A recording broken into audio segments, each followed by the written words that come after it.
Mi smo ovde u selu Ravna u utvrđenju Timaku Minus. To je jedno od najstarijih rimskih utvrđenja u Srbiji.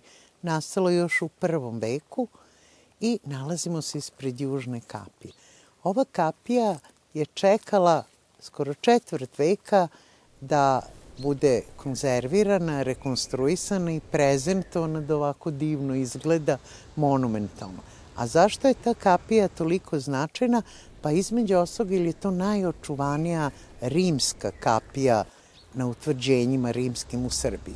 Još je zanimljivo da je kapija zidana blokovima peščara koji su savršeno klesani da prijanjaju jedan na drugi. To uopšte nije karakteristično za rimsku arhitekturu. Znači, ona je jedinstvena. Ona je na neki način zidana u stilu helenističkih utvrđenja. Znači, ajde da kažemo tom tehnikom zidanja i praktično nije bilo ni potrebno mnogo vezivnog materijala, maltera, koji bi vezivali te velike monumentalne, mi to kažemo kiklopske blokove, jer podsjećaju na čuvenu kapiju i kiklopske zidove u Mikeni. Znači, još od bronzanog doba, da kažem, u staroj Grčkoj se ta tradicija zidanja negovala. Otkud to sad ovde u Timaku Minusu? To je pitanje.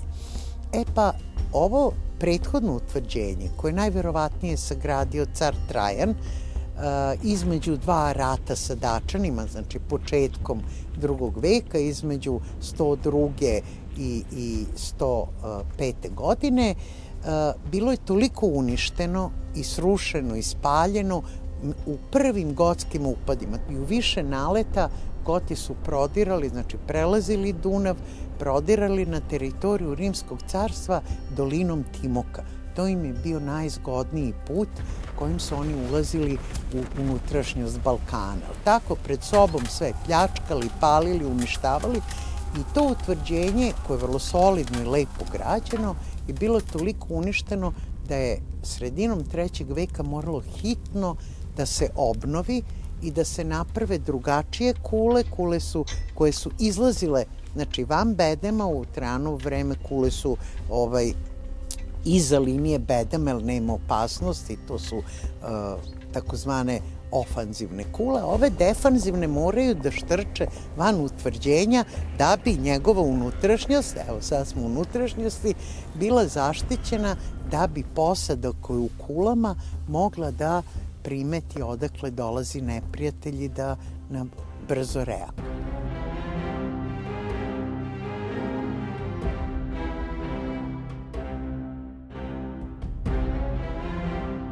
A zašto su zidari zidali u ovom stilu? Zato što su to bili lokalni majstori i pre rimskog utvrđenja ovde postojalo jedno naselje.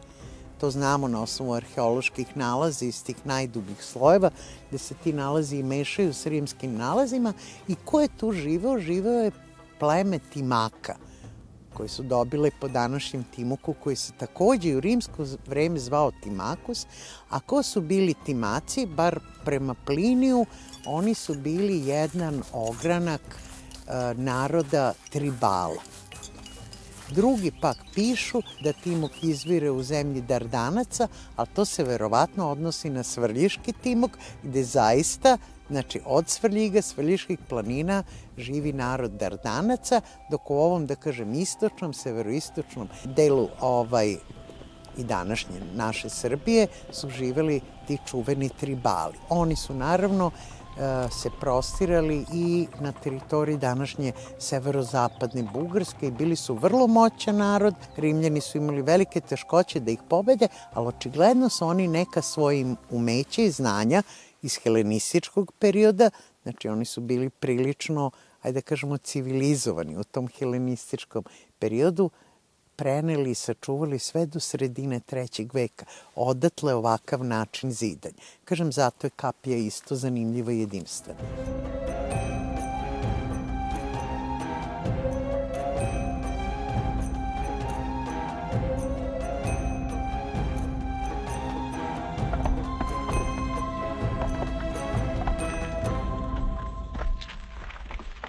pošto se tako brzo zidalo, sav materijal raspoloživ je korišćen.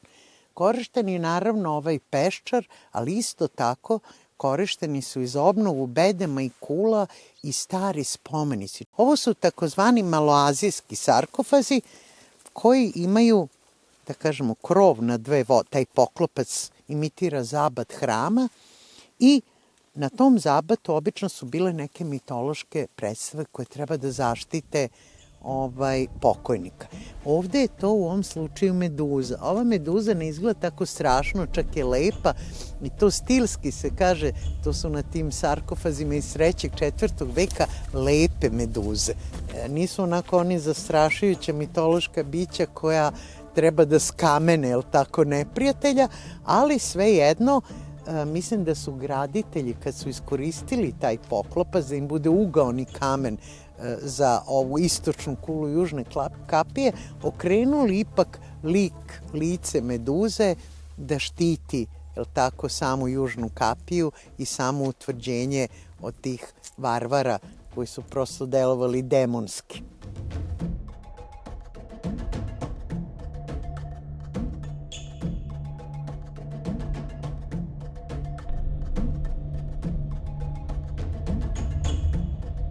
Najstariji ostaci sa južne kapije potiču iz perioda Trajanove vladavine, a verujemo da je kapija sagrađena u periodu između dva dačka rata.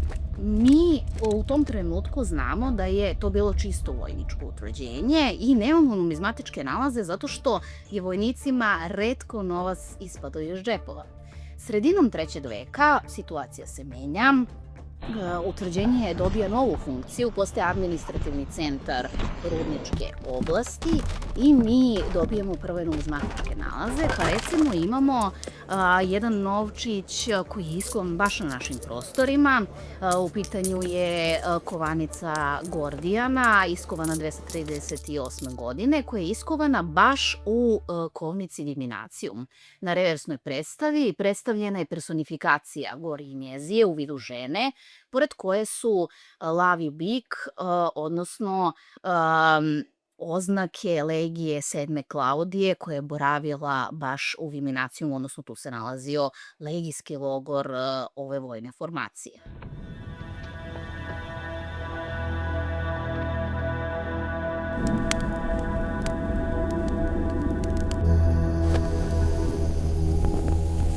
U 3. veku istočnjački kultovi su bili izuzetno popularni u Rimskom carstvu, tako da se carevi neretko prikazuju sa atributima ovih bogova, a jedan od popularnih bio je nepobedivi bog sunca, Solin Vik, pa imamo jedan novčić na kome se car Prob prikazuje sa atributom ovog božanstva, zrakastom krunom, u želji da poruči kako je on isto što je ovo božanstvo sa svim svojim osobinama.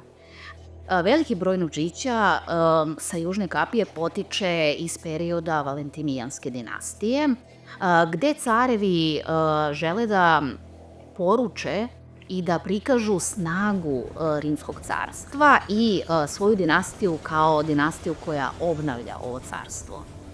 Car Valens na svojim primjercima prikazuje se kako zarobljenik, odnosno varvarin, kleči ispred njega, sa legendom na drugom primjerku restitutor koja govori u stvari o njegovoj funkciji obnovitelja. Ovo može da se poveže i sa velikom obnovom koju Valens i Valentinijan rade, obnovom utvrđenja na Dunavskom limesu, kada je obnovljeno i ovo utvrđenje, odnosno Timacum Minus, kao utvrđenje koje je branilo od upada varvara u unutrašnjost provincije.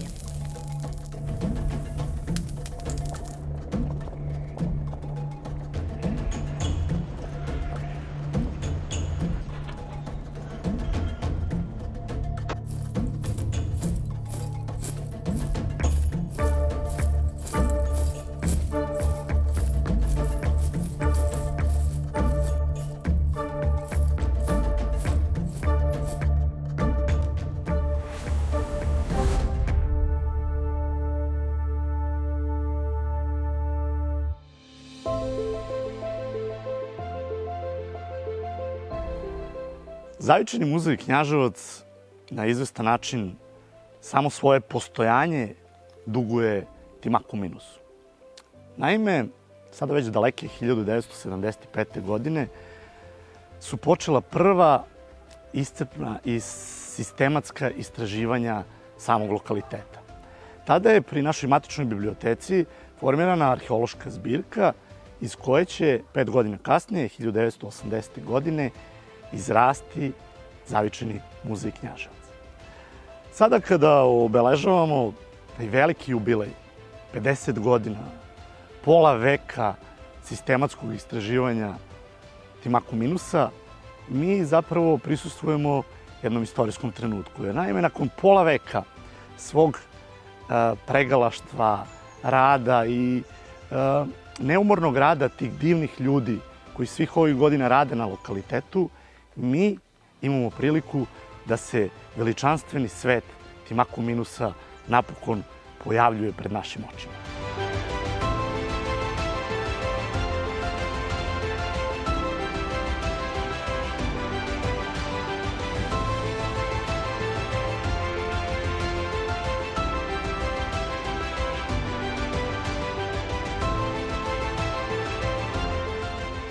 Prva iskopavanja Južne kapije započeta su 1992. godine i tekla su u kontinuitetu sve do 1998. kada su dve ključne figure koje su započele istraživanja na Timaku Minusu preminula. To je dr. Petar Petrović sa Arheološkog instituta iz Beograda i arheolog Svetozar Jovanović, kustos Zavičajnog muzeja Knjaževac. 90. godina, kada su vršena prva istraživanja na sektoru Južne kapije, ono što su arheolozi u tom trenutku mogli da vide je samo ovaj kamen.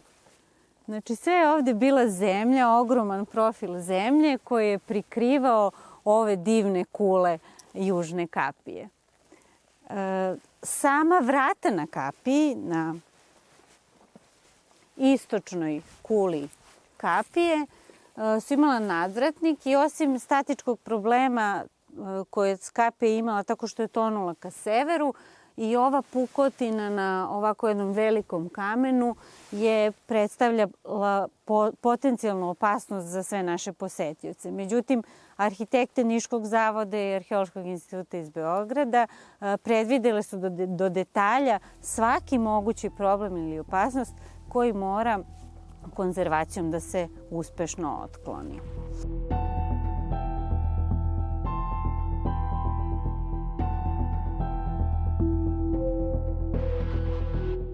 U novom talasu istraživanja koje su nastavljena 2013. godine nametnuo se jasan problem oko Južne kapije.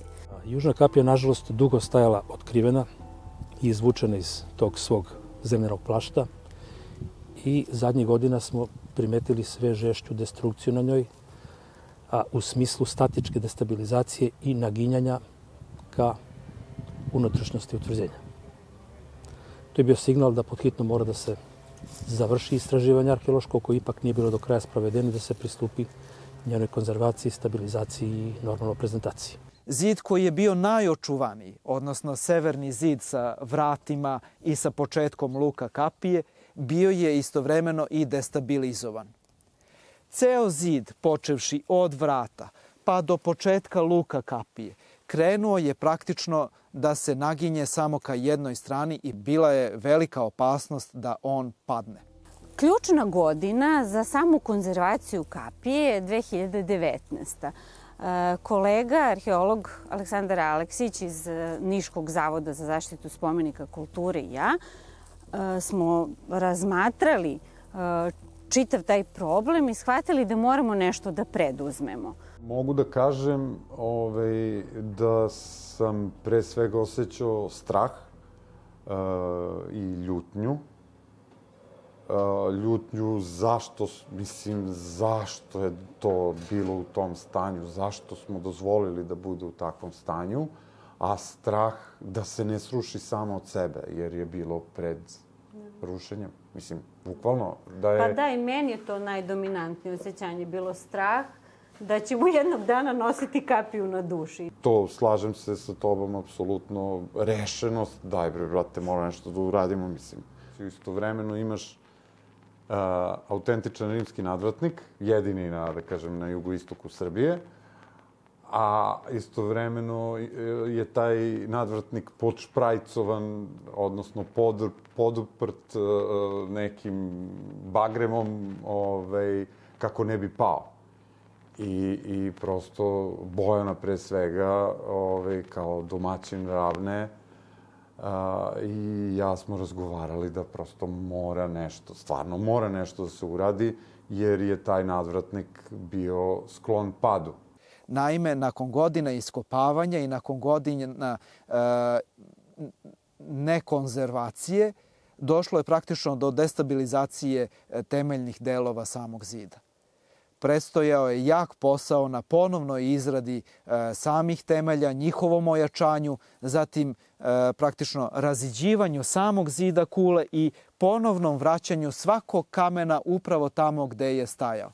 Kad je bila rasturena cela kapija, to je bila anegdota posebna. To je pa više noćna mora. Ja kad sam vidio fotografije, jer opet sad u toj nekoj kompleksnoj stvari kao što su konzervatorsko-restauratorski radovi na arheološkom nalazištu, a mi smo arheolozi pa to posmatramo iz našeg ugla, ne uzimamo u obzir da su na kraju to neki zidarski radovi, mislim.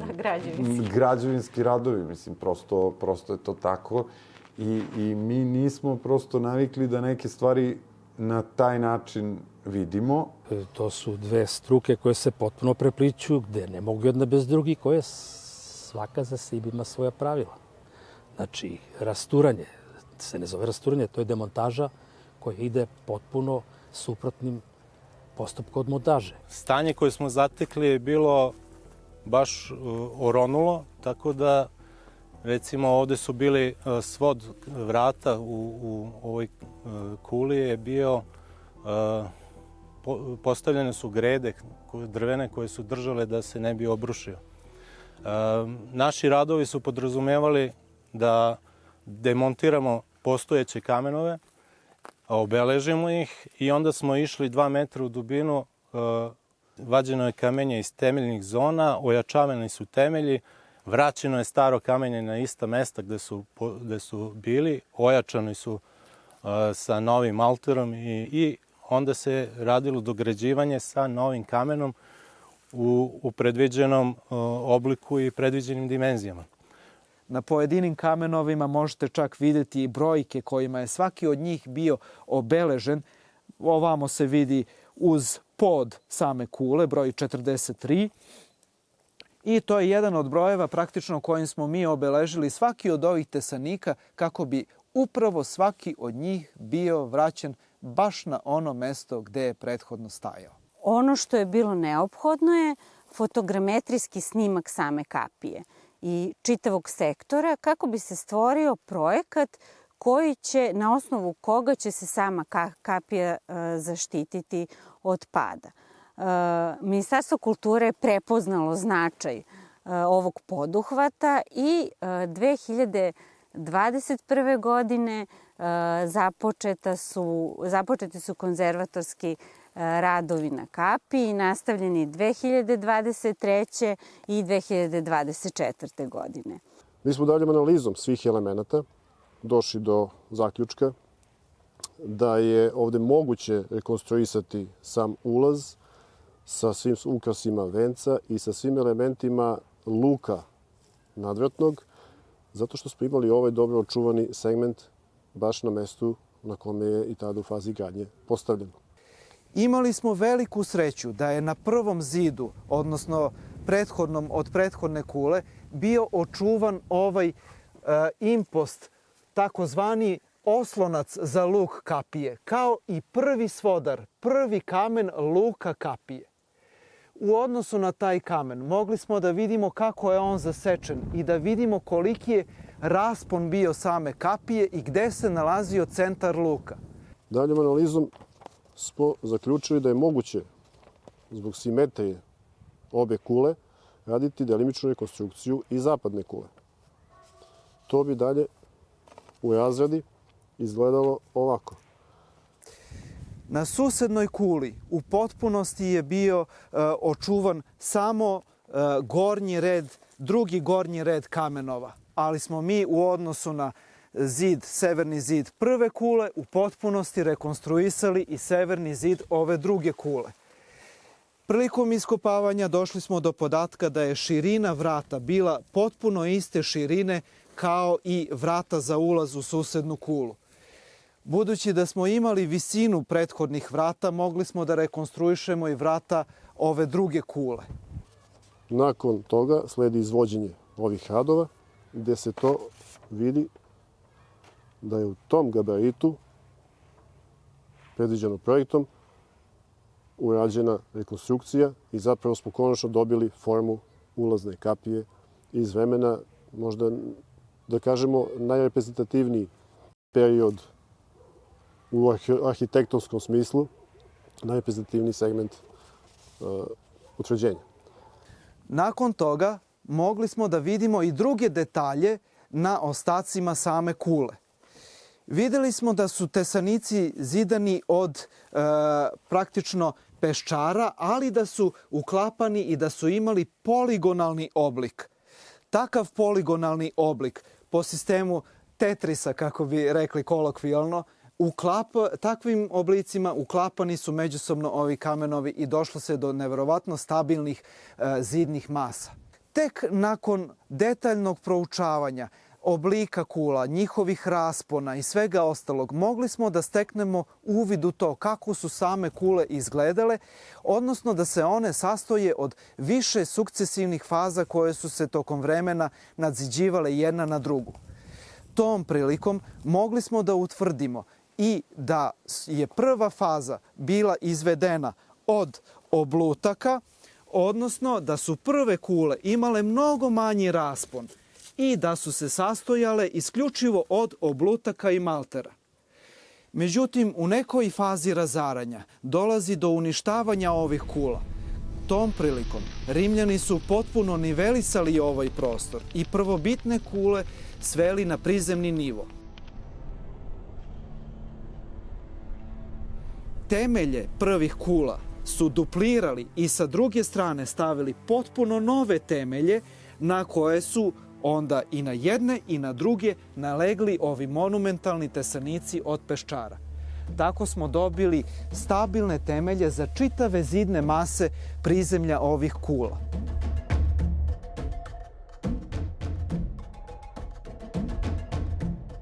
Onda kada su te kule izgrađene, izveden je i pod od opeka. Zato taj pod od opeka prelazi preko prve faze, preko Trajanove faze, da bi došao do ivice temelja iz druge faze. Na taj način bili smo sigurni u to iz kog vremena ovaj pod od opeka potiče. Nakon što su završene i uobličene ove kule, došlo se do novih podataka. Ovde vidimo ostatke ojačanja iz 4. veka.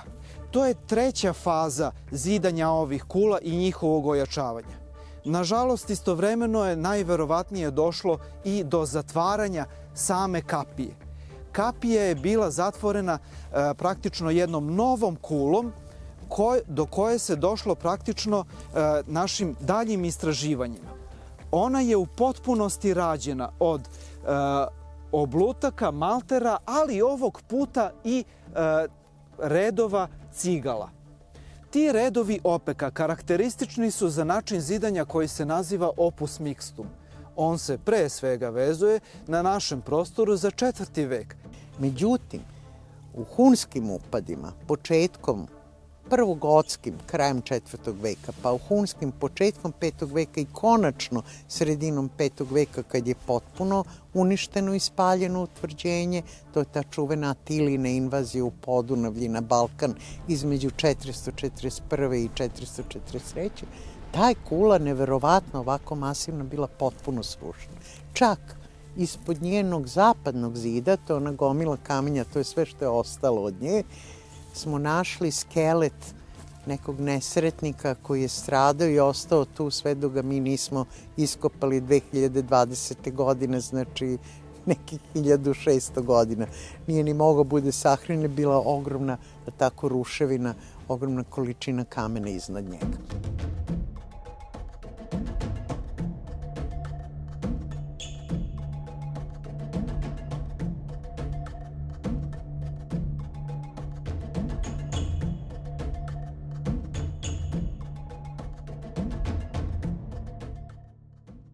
Ovde je jedan od većih problema u samoj ravni bio kako pronaći kamen Peščar od koga je izvorno druga faza utvrđenja građana. Normalno, oni su imali lokalne majdane, lokalne kamenolome, međutim, vremenski period, priroda i uopšte bitisnije na tim prostorima su doveli do toga da je taj kamenolom potpuno izgubljen, da se više njegova lokacija ne zna. Mi smo se jednog trenutka našli pred dilemom šta dalje, gde pronaći materijal. Kamen Peščar, vi vidite, on je identičan, razlikuje se samo po boji i to boji patine. Stariji je malo tamniji, kroz vrlo blizak period dobit će on potpuno jednačenu boju. Mi smo ovaj Peščar pronašli negde u Šumadiji, u centralnoj Srbiji. Znači, tragalo se za identičnim materijalom. Pošto ga u lokalu nije bilo moguće pronaći, pronašli smo ga jako daleko, dopremili, obradili i ugradili.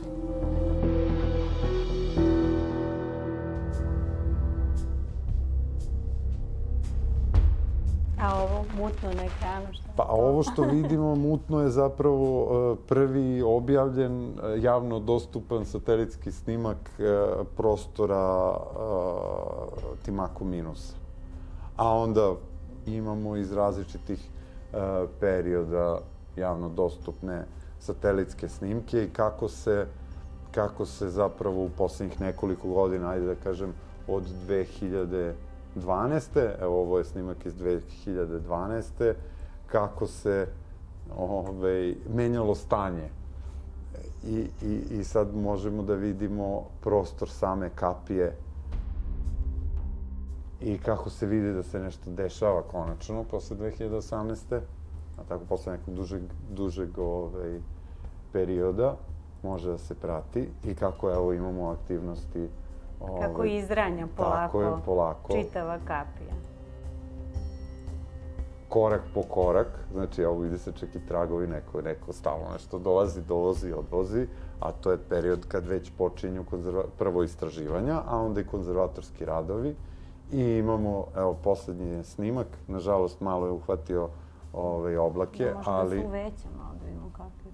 Samo je, znači, iz satelitskog, sa satelitskog snimka nemamo snimke sa zemlje, tako da sada konačno može da se vidi rezultat tih nekih naših aktivnosti vezano za samu Južnu kapiju, ali naravno nije samo Južna kapija Timaku Minus. Ovo bi trebao zapravo da bude početak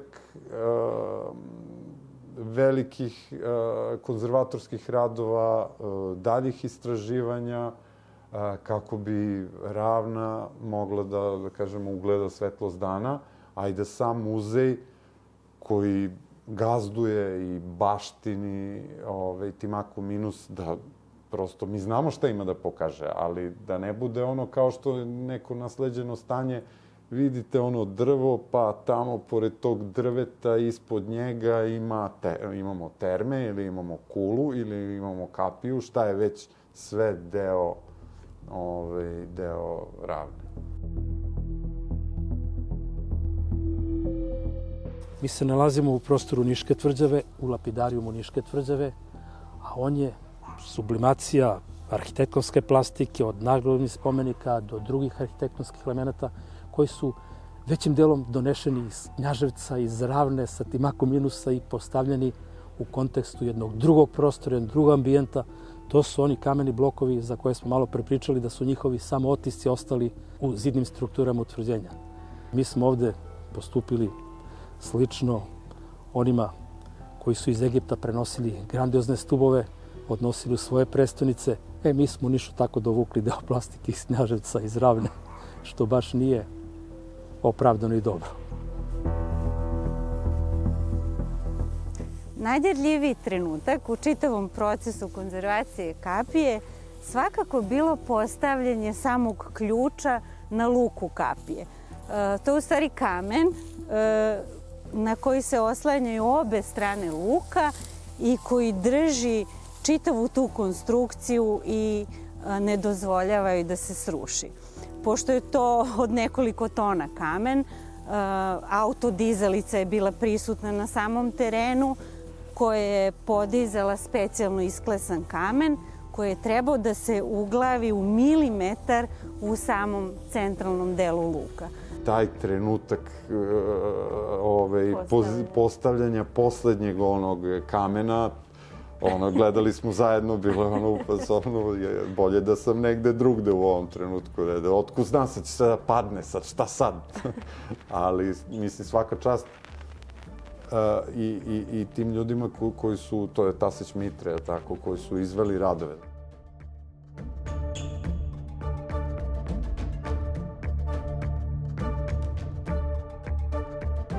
U ovom poslu konkretno imali smo veliki izazov što se tiče izrade same kapije, zato što je to veoma zahtevan i veoma težak posao što se tiče i same izrade tih kamenova i same ugradnje tih kamenova. I ovo je stvarno jedinstvena stvar koju smo mi radili do sada. U momentu podizanja samog luka, podizanja blokova, u trenutku spuštanja tog poslednjeg kamena koji bukvalno stabilizuje strukturu kapije. To je stvarno osjećaj gde se vratiš u neko vreme i zamišljaš kako to nije bilo autodizalicom kao mi danas, nego nekim drugim alatima, na neki drugi način, nekom drugom tehnologijom koja je isto bila moćna, da ne kažem kao i današnja, koja je dala grandiozne poduhvate, grandiozne objekte. Kamenovi su nekih težine od 500 do 800 kg pojedinačno i sam svod ima 9 kamenova koji su negde oko 7 tona. To je predstavljalo logistički problem, a i problem zbog samog mesta gde se nalazi, pošto nije moguće bilo teška mašinerija da prilazi baš blizu objekta da bi nam pomogla u toku radova, tako da su radovi bili malo otežani i zahtevni. Zahvaljujući izuzetnom zalaganju stručnjaka, kao i zahvaljujući zalaganju naših zidara koji su ipak ceo ovaj projekat uspeli da sprovedu u stvarnost, uspeli smo da ovu kapiju dovedemo do nivoa kakav treba da bude praktično uzor za prezentaciju i na mnogim drugim lokalitetima. Mi svakako očekujemo da neko posle nas dođe do novih podataka nakon novih arheoloških istraživanja, s obzirom da je Timako Minus u jednom manjem segmentu možda istražen, i da sa nekih drugih delova utvrđenja zapravo dođu do podataka kako je bilo i na ovom segmentu koji smo mi obrađivali i koji sada obrađujemo. Nadamo se tome. Tako da konzervacija, restauracija i konstrukcija nije završen proces u trenutku kao što se i video na prethodnim konzervacijama. Prosto to je proces koji traje. Kultura dobro živi i živeće. Mi smo ti koji treba da mu samo produžavamo život. Bojana je tako je uradila ceo posao, Zavod joj je pomogao iz svog domena, Arheološki institut iz svog domena, jer bez Arheološkog instituta nema istraživanja, bez Zavoda nema konzervacije. Firma koja je izvodila te radove i na kraju Ministarstvo kulture koje je to finansiralo. Mislim, prosto to... Verovali su u nas.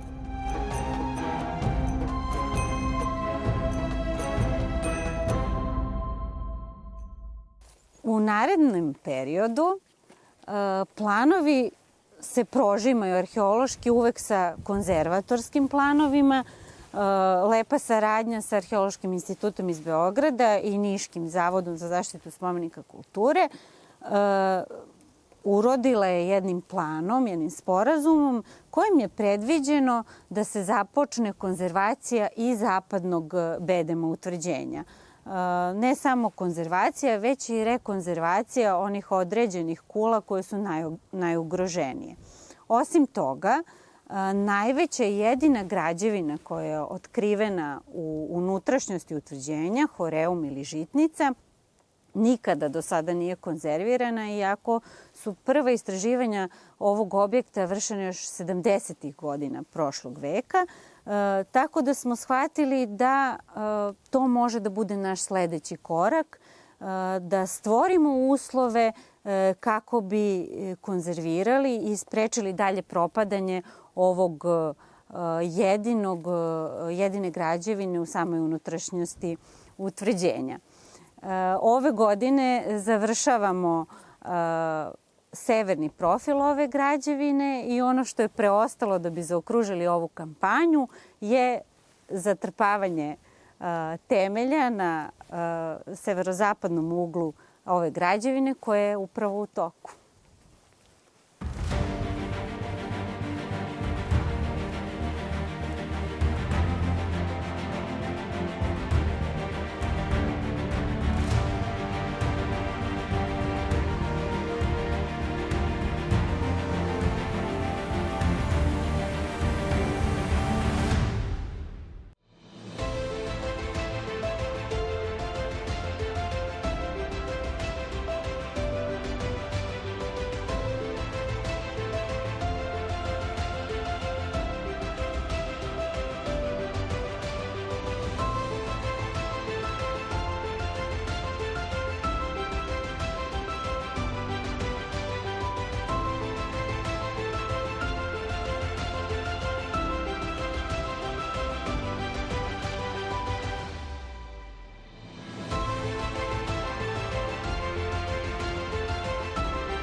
Kako vam se ovogodišnja škola dopala? Super! Drago mi je.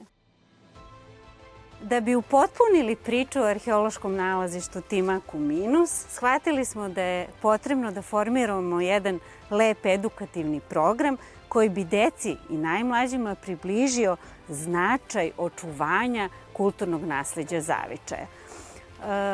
Program je zaživeo, letnja škola arheologije Timaku Minus, i evo po 4. put realizujemo upravo na ovom nalazištu.